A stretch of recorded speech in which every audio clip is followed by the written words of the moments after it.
Well, she told me I only have a certain amount of time, and you don't tell conservative talk show hosts that you only have a certain amount of time, so I'm going to do my best, right? You're going to tell me to shut up and sit down when it's time. First of all, what a great turnout today. I want to let you know that I come, of course, my home county is New Hanover County. We had over 200 people sign up for delegates this year. You might remember New Hanover County, because we sent the first gay lesbian representative to the state of North Carolina. Now we have sent Tom Goolsbee, a conservative, to the State House. We've come a long way. We've come a long way. Before I make my remarks, and I was remiss to just stop for a second before I even started, and just to remind us all, I know I don't have to remind Fayetteville, I don't have to remind Cumberland County, but sometimes we do need to just in our minds remind ourselves that we are a nation at war. And let's remember all those today as we come and go that are certainly, you know, as well as anybody else, that they are serving overseas and in harm's way. And in fact, many more may be in harm's way, depending on what happens over the next several months. We had a great victory, didn't we not? This fall? Great victory. But I asked this question, and you know, where's Justice Newby? He knows as well. Where's Judge Tyson? So I'm going to do what I did, and I made a mistake. I was taught this years ago. I used to work for large law firms. Never ask a question that you don't know the answer, but I'm going to ask it anyway. How many of you in Cumberland County are happy with the amount of conservative Republicans that were elected from your county at fall elections? Raise your hand. One. You did it again. Were you at the Republican Women's Club meeting? Now, we're happy for those we have elected. But I asked you, are we happy with the amount of conservative Republicans that we've elected? No. Okay? That's where we start today, if I can, with what I'm going to talk to you about. Who are we? We Republicans. Let me tell you something about my background. I've been a Republican since I first voted. I did because my parents were Republicans. Democrats say that in the state, Republicans say this in the state. It wasn't until I was a little older that I was told the history of my family. Well, the history of my family was in 1632, it was Henry Wright, to escape religious persecution, came to America with a good friend of his named Roger Williams and founded Massachusetts Bay Colony. They lived next to each other. And when his freedoms were once again threatened to be taken away from him, you might remember this story, they moved to Rhode Island. They founded the plantations, Plymouth Plantations. In 1854, a forefather of mine named James Foster Wright and a group of friends of his, and matter of fact, group of leaders across the country, had said, you know what, this party, this political party that we're part of, has lost its way. It no longer is standing up and fighting for the principles of why we came to America, why we founded both of these colonies. Religious freedom, and on and on. James Foster Wright, in 1854, became one of the first Republicans. Because that's where the Republican Party started. That's where they were. They said that the Whig Party had lost its way. It had strayed away from its principles. They did not stand up and fight. And everybody knows that if you come, well, you should know if you don't know, anybody I should say who knows, that those pioneers who came to Massachusetts Bay Colony, they were fighters. They were fighters. Fiercely did they fight for the beliefs, their freedoms, their moral values, and it started with their religious freedoms and their religious values. And that's why they finally stepped forward and said, enough is enough. Now I want you to remember that as well. Fellow citizens, we cannot escape history. We of this Congress and this administration will be remembered in spite of ourselves. No personal significance or insignificance can spare one or another of us. The fiery trial through which we pass will light us down in honor or dishonor to the latest generation. Now you might find that strange that I might read that, because people in the audience might say, well, I'm a student of history, that has to do with slavery and a speech that President Lincoln gave. Does it? Let me read that for you again. We of this Congress and this administration, let me change that. We of this party, we of this party, will be remembered in spite of ourselves. No personal insignificance or significance can spare one or another of us. The quiet pasts are inadequate to the stormy present. Now we are engaged in a great civil war, testing whether that nation or any nation so conceived and so dedicated can long endure. A lot of people said to me, well, again, you're speaking of slavery. He was speaking of slavery. But I present something to you. Are we not back at 1854 as Republicans? Yep. Well, let's take the Republican away for a second. Aren't we in this room? Aren't we across North Carolina? Aren't we in the grassroots conservative movement? Aren't we in the Republican Party back there in 1854? Should I read that to you again? I call it Civil War 2.0. Because that's where we are. Yes. When they stood forward in 1854, James Foster Wright and the other men and women across this country, and there were women, by the way, too. They couldn't vote, but they were there. They said enough is enough. We haven't stood up. We haven't fought for those principles. Now, they didn't, we say founding today. They said founding then. We haven't fought for those principles that were so entrusted to us. That were so entrusted to us. So who are we? Are you a Republican? Are you that Republican in 1854? Are you a Republican because you just showed up today and you had an R next to your name? Are you a Republican because maybe you helped at a precinct? I mean, went to a precinct meeting and helped at precincts. Maybe you come out and helped during the polls.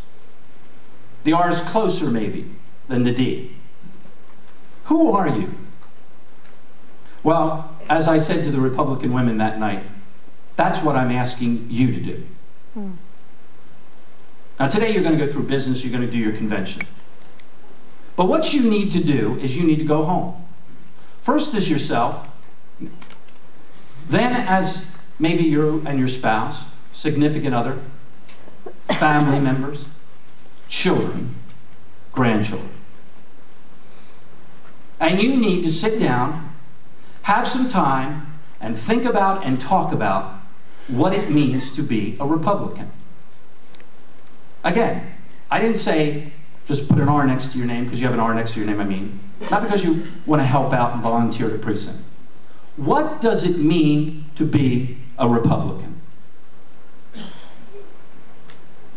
In 1765, in this great Old North state, on the banks of the Cape Fear River, how many of you know that we led the nation in the first protest against taxes by an oppressive government? How many of you really know that? Raise your hand.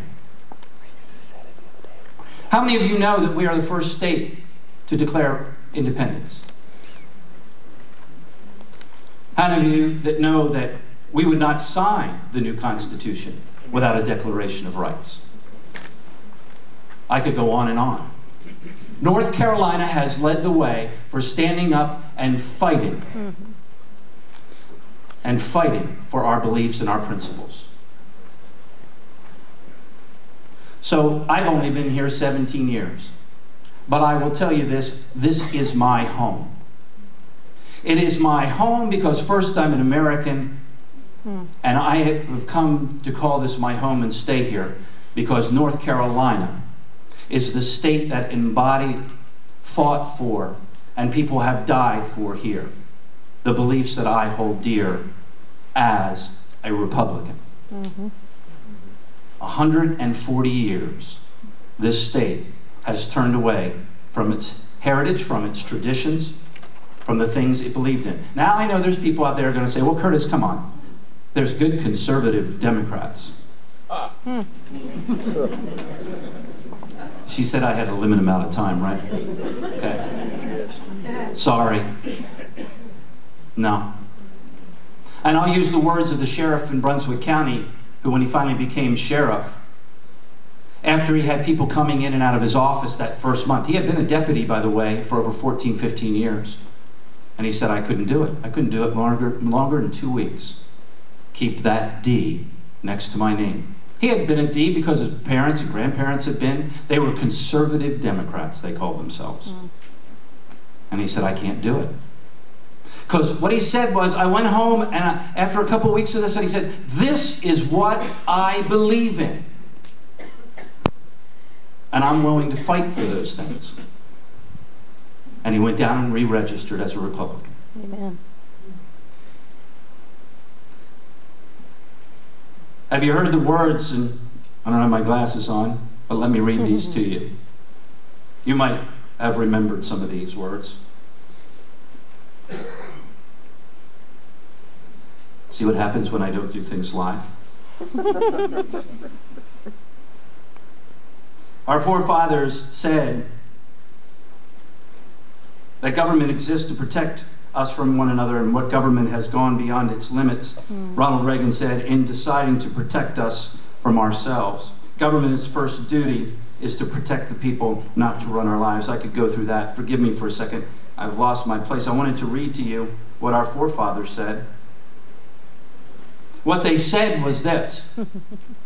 We pledge our lives, our fortunes, and our sacred honor.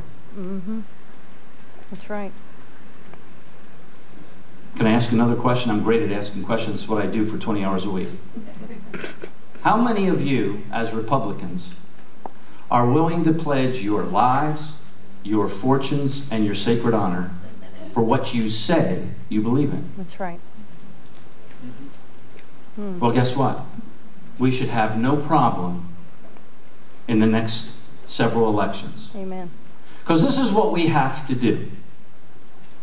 We have to go home and we have to think about it ourselves. Why do we call ourselves Republicans? I have done that. You might think because he's a conservative talk radio host, oh sure, he was so sure. No, I haven't been sure. These last 2 years, I have really taken time to revisit not only my family history, but the history of the Republican Party and the things that I say I believe in, and I'm willing to fight for. You need to do that. Again, you need to do that with your family, you need to do that with your friends. And you're going to need to continue to go out and tell people, this is why I'm a Republican. This is what I believe in. It will be the best thing for you. It'll be the best thing for your family, your children, your grandchildren, our community, our state, and our country. So let's go back to where I started.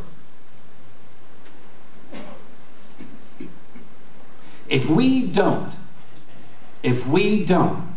pledge our lives, our fortunes, and our sacred honor, we will not have the America that was passed on to us to pass on to our children. Right. And if anyone in this room, to the extent of the difference that you disagree with me, is the extent that this country will forever leave our hands. Yep. Do you take things that seriously? Do you see it that clearly? Is this a club because you have nothing better to do? Or do you understand this? That we as Republicans hold the future of America in our hands. Yes. We as Republicans hold the future of America in our hands.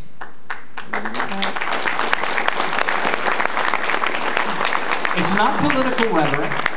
It's not a wonderful phrase for me to just say to you today and get a clap. We hold the future of America in our hands. And you need to talk to everyone you know that clearly. And when they disagree with you and say, oh, I don't know about these Republican principles. I don't know about these conservative principles. You say these are American principles. That's right. Amen. And I'm not leaving this spot until you and I talk some more, or we're going to get back together next week, or we're going to get together the week after. Because if